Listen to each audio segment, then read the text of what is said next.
welcome to this week's 3CL Trevor Smith lunchtime seminar. I'm delighted to introduce Dr. Andreas Kokkinis, who is an Assistant Professor of Law at the University of Warwick. Andreas has previously taught at a number of institutions besides Warwick, including UCL and the University of Kent, and is an expert on corporate governance, corporate theory and financial regulation. And indeed he's one of the few academic scholars I know of who's equally well versed in both corporate and banking law, which he combines in his work to excellent effect. Last year Andreas published his seminal book, Corporate Law and Financial Instability, with Routledge, which explores the limitations of prudential banking regulation in controlling the incentives of directors and senior managers of publicly traded banking corporations, and the need for specialised corporate governance norms applicable to banks. Andreas has written extensively on related topics, including the impact of the EU bonus cap on bank managers' remuneration, the impact of Brexit on UK financial regulatory authorities, and also the topic which he will be addressing today, the role of labour in corporate governance from the perspective of economic theories of the firm, an issue that's become particularly topical following the UK Government's 2016 Corporate Governance Green Paper, and also the recent changes to the UK Corporate Governance Code, aimed at encouraging limited forms of worker involvement in decision-making in UK company boards. Hence the title of Dr. Kokkinis' seminar this afternoon, Revisiting the Case for Employee Participation in Corporate Governance. Andreas. Thank you so much, Mark, for this wonderful introduction.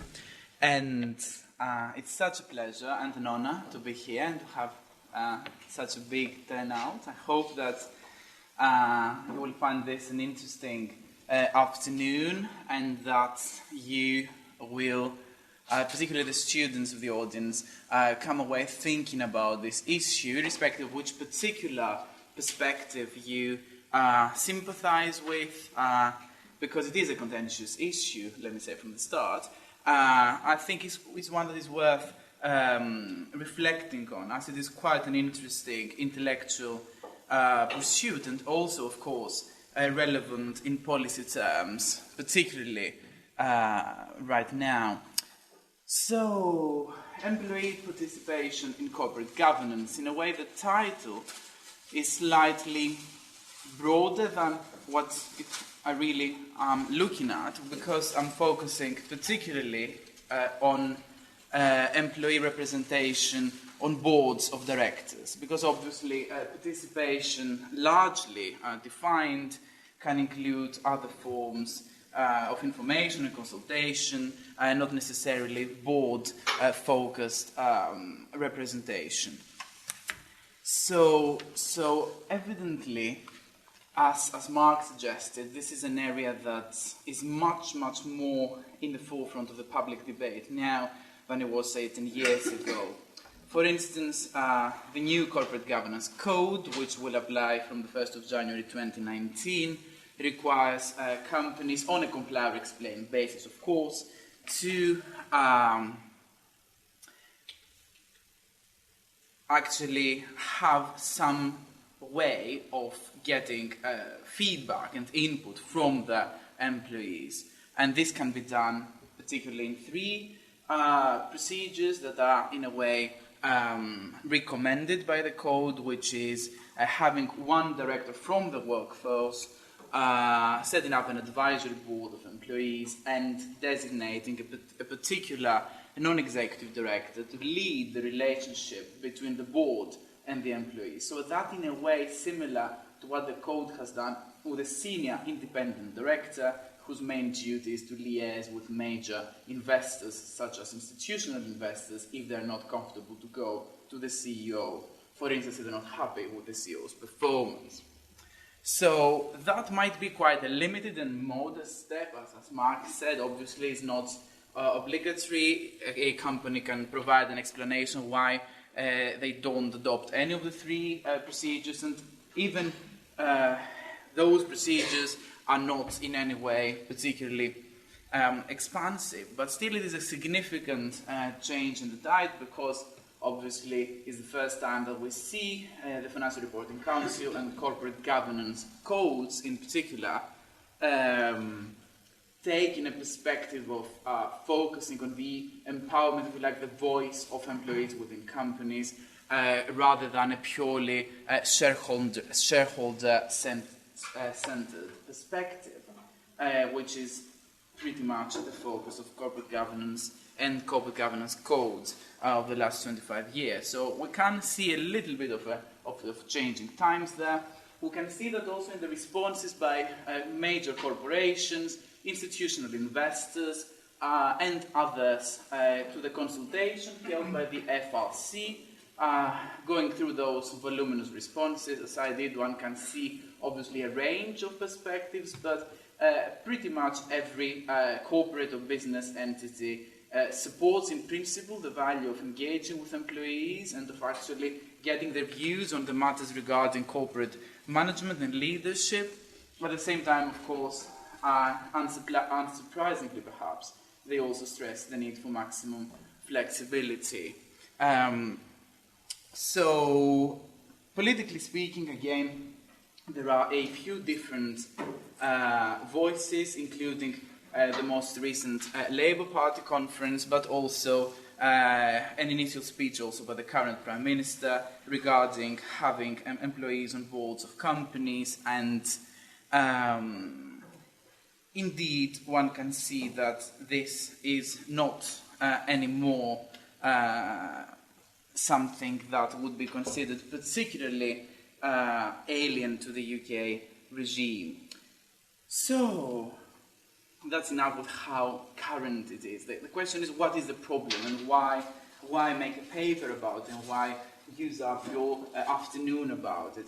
Well, the question is that, as you know very well as experts and students of company law, we have a clear governance structure for any public listed company, whereby obviously the shareholders have exclusive voting rights. The shareholders can dismiss the board of directors and make a change in the control of the company, and they receive the residual earnings in the sense that these are the profits of the company, either paid out as dividends or leading to an increase in the value of the shares. And of course, this has allowed historically the accumulation of huge amounts of capital, which the investors are happy to invest because they know that they are protected by securities law and regulation, that is like accurate information, and also by company law rules such as exclusive voting rights, directors' duties, and other relevant rules. So, on the other hand, there are entities which might be engaged in business, which are totally different. They don't use large amounts of capital. If they have some, they are fundamentally financed by debt. They are really controlled by the workers who share the surplus in one way or another. There is a whole variety of structure in workers' cooperatives, and they are not totally negligible. One can see, particularly in the retail sector, there is quite a range of bigger and smaller cooperatives, particularly those specializing now in organic food and environmental sustainability. And you can many times check if a residential area is uprising, depending on how many of those little shops it has, and cooperative chains. But fundamentally, the thought traditionally has been that these are two very different types of entities, and that although on some occasions a workers' cooperative or a firm without shareholders might be the optimal way of organization, the traditional position of scholarship has been that for most business activities in the competitive market, it makes economic sense, in the sense that it's optimal to have the structure of exclusive shareholder control. So my particular paper draws on law and economics, particularly the work of Huntsman on firm ownership, and the critique of his work by subsequent papers. So when we say ownership in that context, obviously we mean economic ownership. We don't mean anything like in law. So economically speaking, we can say that a group of stakeholders, if you like, or input providers, own the firm if they combine two rights. One of those rights is the right to have ultimate control, at least through being able to vote and elect and dismiss the managing body, say the board, and the other is to share the residual earnings, the net worth created by the firm, both when it is ongoing and upon liquidation. Evidently, on those two tests, the shareholders of a public company own it in that sense, equally as the workers in a cooperative of workers own the entity. So the law and economics thought has been mostly trying to explain why we see this great prevalence of shareholder-owned firms, in a way of firms that have shareholders, because as soon as you have them with the current structure of the law, they have to be the owners. That's pretty much a tautology, given that by law they share the benefit and they control the board, they have the ultimate voting rights and exclusive voting rights. So why do we see, the law of economics question really is, why do we see so many and so big corporations, companies, owned by equity providers, shareholders, rather than other forms of business such as partnerships, like in law firms, or other forms of employee-driven cooperatives. And in the style of Jensen and Meckling back in the 1970s, and that is quite encapsulating the nature of this line of recommendation, and I'm quoting now, they said, if codetermination is beneficial to both stockholders and labour, why do we need laws which force firms to engage in it? Surely they would do so voluntarily.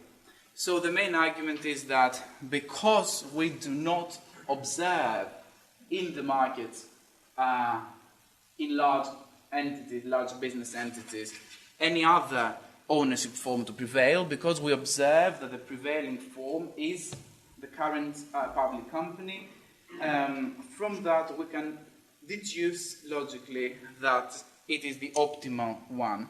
And in a way that stands as a major counter-argument against any attempt to impose by force of law or regulation any level of employee participation on the boards of companies.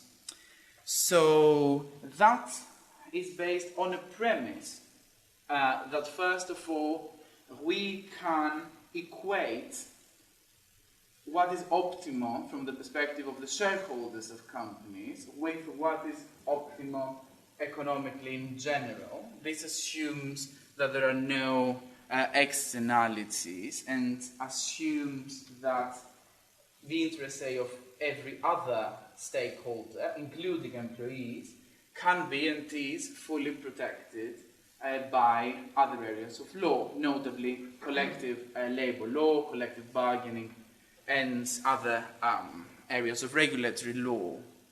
So if we assume, therefore, that other areas of law take care of the interests of every other constituency, then, and only then, what is optimal for the shareholders will be optimal overall.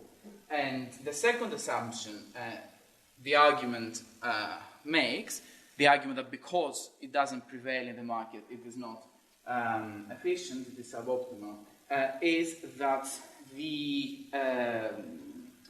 obviously that the shareholders are in a position of evaluating effectively governance structures, selecting the best governance structures, and therefore that the fact that any governance structures with employee participation do not arise mean that the shareholders have correctly judged that this is not in their interest. However, scholarship on shareholder short-termism and other biases affecting investors might also put that into doubt. So these are like the main assumptions, that nobody else is negatively affected and that the shareholders rationally and with full information select the most efficient corporate governance norms and decide where to invest.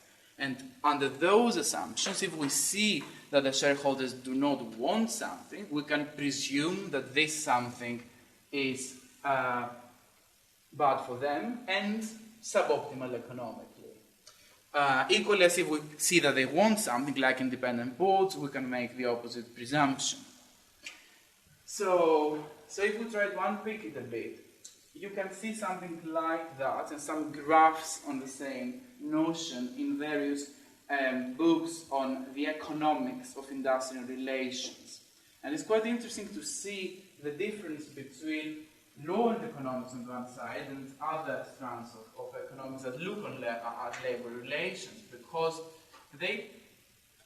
obviously this doesn't make much sense if you think in legal terms, because in legal terms, anything that is paid to the employees is an expense. It comes out from the available profits of the company. By definition, the surplus legally is the profit which can only go to the shareholders, unless the employees are given shares, which is something that happens quite commonly. There are, particularly in the UK, schemes to facilitate granting shares to the employees. But this is like the legal structure. If you forget about the law and the accounting representation of the figures, and we see more fundamentally, evidently then we can look at the surplus of the firm more broadly, in the sense that what is the added value. So how much more is the value of its output compared to the value of its input? And that can in principle be given to any stakeholder group, not only to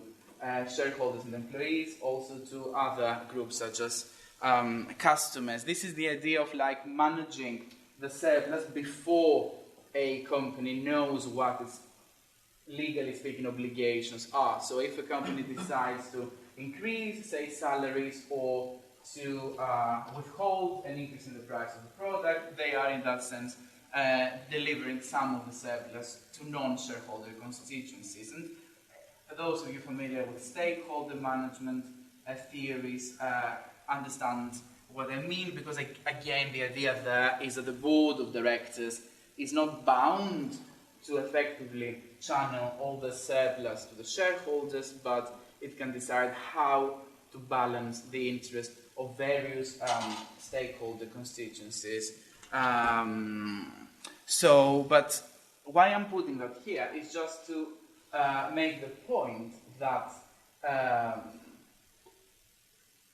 assuming that particular classes of stakeholders are not fully protected by other areas of law, then we can make an argument that company law should not just focus on maximizing the wealth of the shareholders, but maximizing the overall surplus generated by companies. And some policies or alternative universes, if you like, where this entity maximizes might not necessarily lead to a maximization to the total shareholder return. For instance, we can imagine a scenario that we add employee representation, and this leads to a significant increase in productivity, and therefore it increases the overall surplus, but at the same time the employees demand significantly higher salaries, to the point that it ends up in lower shareholder returns, but that the benefit gained by the employees exceeds the cost suffered by the shareholders. In other words, I'm talking about Kaldor-Hicks style of efficiency, that it's not Pareto efficient because some group loses, but there could be situations that the losses of shareholders are inferior to the gains of the employees as a matter of maximization of social welfare in that situation. Evidently, therefore, merely the fact that a policy such as employee representation is not in the rational interest of the shareholders does not necessarily mean that from a public policy perspective is not desirable because it might lead to the maximization of the surplus of the firm and bring bigger benefits elsewhere, say to the employees. Now, a second point, of course, is that the shareholders, in any case, as I said before, because they are impeded by certain cognitive biases and might focus on the short-term value of the shares, might not choose optimal governance forms, even within the range of policies, which would be Pareto efficient, that would benefit, say, everybody, both the shareholders and the employees. And that might in particular happen in situations such as the current, where there is a long-standing approach that these are the rights of the shareholders, the employees do not have representation, and this cognitively can operate as what is called some form of reference point and make the shareholders think that they're losing necessarily if they detract from that state of affairs, without that necessarily being the case. So hopefully what I have tried to establish so far is not that employee representation on boards is a good thing, but rather that it could be a good thing, that the fact that it doesn't arise very frequently in market practice, that we have a predominance of shareholder-owned firms, and that those firms, in the vast majority of cases, do not operate schemes of employee representation on the boards, with few exceptions, does not in itself establish without any doubt that the current system is optimal and any change would be inferior. So if we accept the logical possibility of it, then obviously there are many ways to think about it. Much of the analytical work is in the paper. There is this concept of governance costs that has been introduced to explain the prevalence of shareholder ownership, and effectively this is the idea that it makes economic sense to attribute control to this group of people which has the lowest governance cost, that is a homogeneous group that can decide effectively. And another argument that has been put forward to support and justify exclusive shareholder voting rights and appropriation of the surplus is the idea that you need to have only one controlling group, one group of owners, that there is something inherently like inefficient in having two or more because you will destroy this homogeneity. So this is the idea that if, for instance, you have employees represented on the board and you give them some element of functions that are similar to the shareholders, now you have in a way fragmented the ownership of the firm into two different groups. So how can we investigate further those claims? Obviously, there is quite a range of empirical studies which do not necessarily focus on representation on the board exclusively. Some of them focus more broadly on various forms of employee participation, including board representation and various forms of councils and representative bodies. Normally, as you know, there is a range of findings always with statistical studies, but the preponderance of the evidence appears to be in favor of the statement that employee participation fosters higher productivity. So there seems to be evidence supporting the claim that it brings productivity gains. So one way of exploring it further, for me, has been to look at the logical extreme, if you like, the most extreme case of employee representation on boards, which, as you know, is the German codetermination regime. And I say it's the most extreme because for the largest companies with more than 2,000 employees, there is a legal obligation for half of the board, of the supervisory board, I'll explain that in a moment, to consist of employee representatives. So I'll say a few things about it. no need to go into the depths of the system, but effectively it all started before the Second World War, really, but then it restarted after the Nazi period in the late 1940s in the context of the coal, iron and steel industries, where the first experiment, if you like, was made. And there is indeed what we call full parity codetermination in those industries, in the sense that the shareholders elect normally 5 members of the supervisory board, the employees, through their works council, which is a special body in German law representing the employees, and through the trade union elect another 5, and then they co-opt by agreement of the 2 groups of directors the chairman of the supervisory board. So there is absolutely equal voting rights in a way between the shareholders and the employees, and indeed there is also a member of the management board, because German companies of certain German public companies must have by law a supervisory board and a management board. For coal, iron and steel companies, there is also a requirement for one of the directors of the management board to be focusing on labor issues and to be elected by a 2/3 majority of the supervisory board, therefore necessarily with the agreement of the employees. So in a way, the employees have also their own member, if you like, in the management board. So that only applies for coal and steel. Outside coal and steel, the first wave of legislation imposed 1/3 representation, and then in 1976 it was increased to half of the supervisory board for companies with more than 2,000 employees. So in that case, we say quasi-parity because the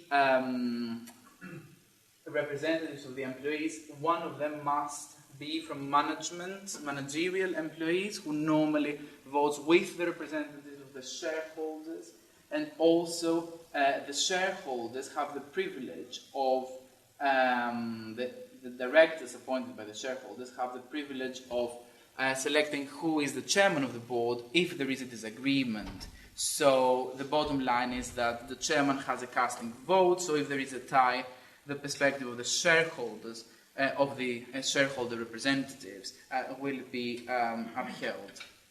And that just summarizes the figures. I'm sure that the slides can be circulated just to put people's heads around the particular requirements of German law. So what reaction has this led to in Germany? I mean, one of the most perhaps surprising effects is what it has not led to.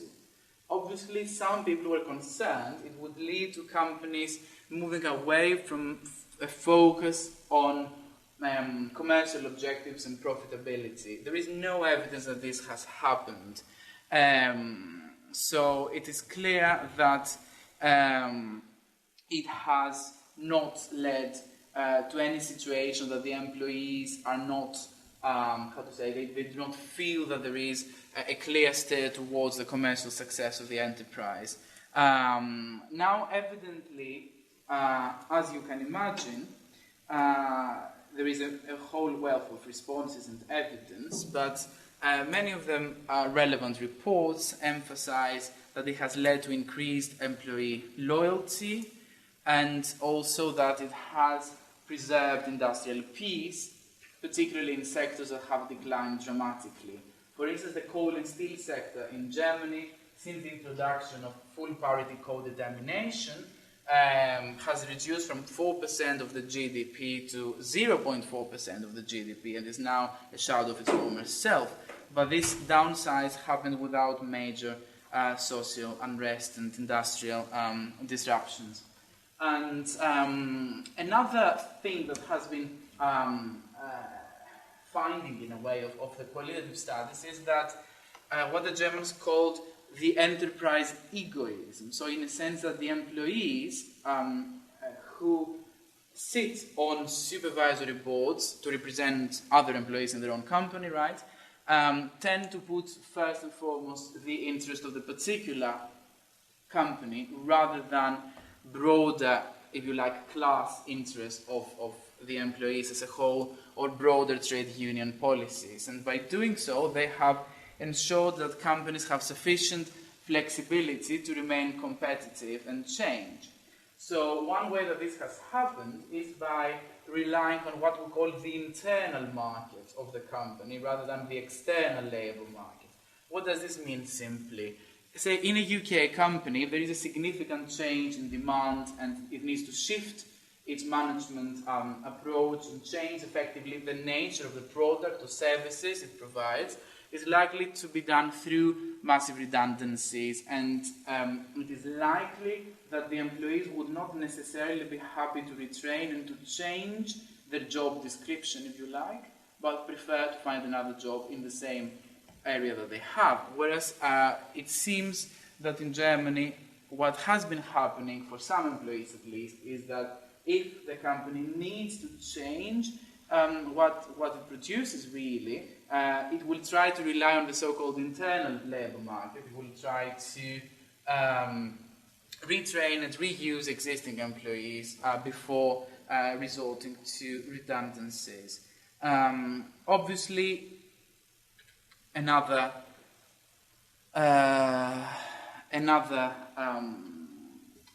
point is that the increased security of tenure for employees generally can lead to higher firm-specific skills and therefore higher productivity. Okay, so I'm nearly talking for half an hour. So what does all that say for the UK, which hopefully will be the most interesting part and spark questions? Obviously, we cannot just transplant institutions from one country to the other. That would be superficial to think so. The UK is a different economic and legal reality from Germany, and indeed much of the law and economics literature in corporate law, such as, for instance, Hansmann and Krachmann article, The End of History in Corporate Law, pretty much dismiss it as a German peculiarity that cannot be replicated. So let's ask some economic questions about the state of the UK labour market and large company sector to see if there is a potential benefit there by introducing employee representation. One point that is worth making, which is the last on that slide, is that there is a potential issue in the UK economy of low productivity compared to other large economies. So there is a potential problem in a way that employee representation on boards of directors for large companies could resolve. Now that doesn't prove that it will resolve it, but there is an issue. For instance, the UK level of productivity is lagging behind countries such as the US, France, Germany, and Italy, and is on par with Canada and ahead of Japan out of the G8 economies, most recent data. The standard narrative in the industrial relations literature is that one of the causes of that is the lack of trust between employers and employees, relatively short periods of employment with each particular employer, reluctance to make firm-specific investments, but also lack of motivation regarding the actual outcome of the firm because of a feeling that of disconnect. And at the same time, obviously, equivalent managerial practices.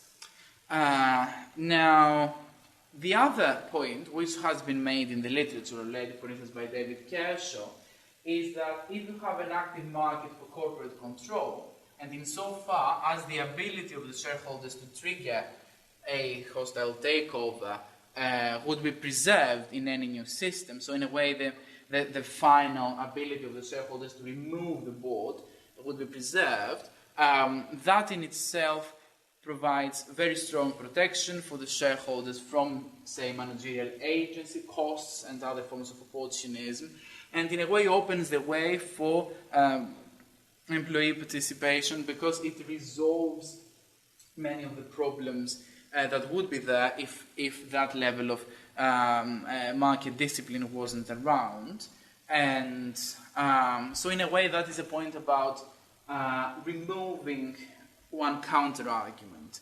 And evidently the other point that one could raise is that it might be more important for the UK economy to introduce employee participation now than it was in the past because of the declining strength of collective labour institutions, such as the covering of collective bargaining and trade unions, which is, again, less than a third of the employees are covered by a collective bargaining agreement. So the weaker those substitutes, in a way, for corporate governance engagement are, the stronger the case can be for representation on the board. And another final point for the time being is that the nature of the services and knowledge-based economy increases the potential value of well-motivated employees because it makes it more difficult to monitor performance externally. So if a system could be devised whereby the employees have some say, some protection of their firm-specific investment, and also some way of sharing the surplus, which could be, for instance, by some form of bonus that is distributed on top of their salary, that would definitely help in those particular types of situations that the employees contribute a specialist service. So I'll just go to my last slide. Obviously, in the UK, as it's relatively well known, the most significant discussion of the issue was back in the 70s. There was a report by a committee chaired by Lord Bullock, which recommended a form of employee participation through a 2x+1 formula that the employees and the shareholders would elect particular numbers of directors, and these directors would co-opt some neutral directors. Obviously that never happened because of the political change in the 80s. But if we were trying to go back to the potential design of a system for employee participation on the boards of UK companies, one might think of something on the following lines. Obviously,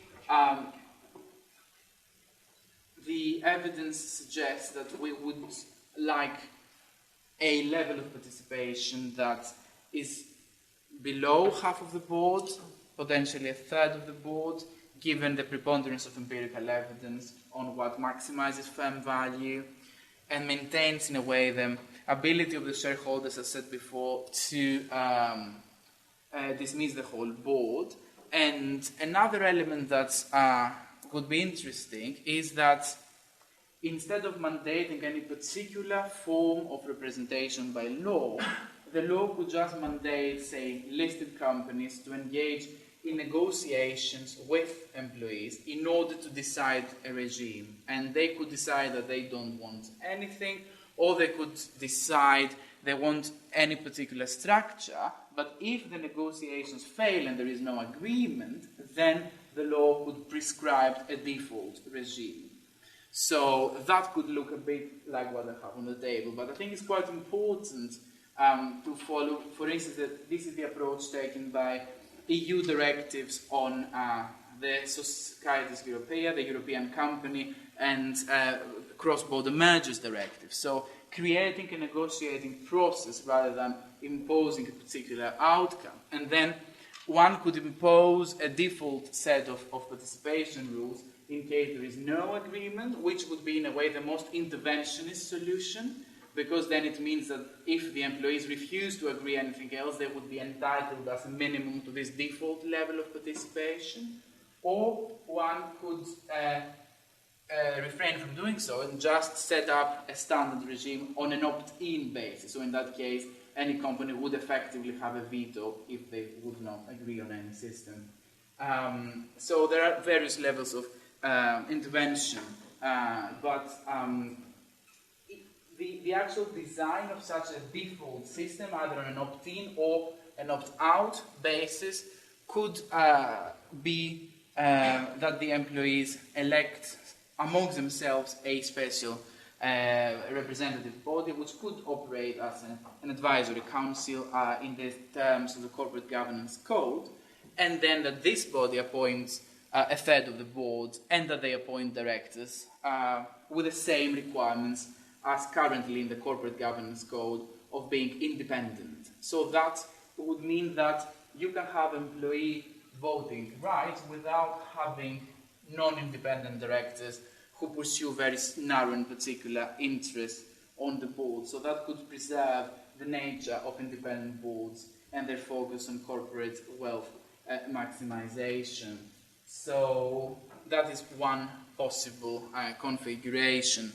But in essence, and going to the concluding point, what I'm really trying to say in the terms of, say, Ronald Coase and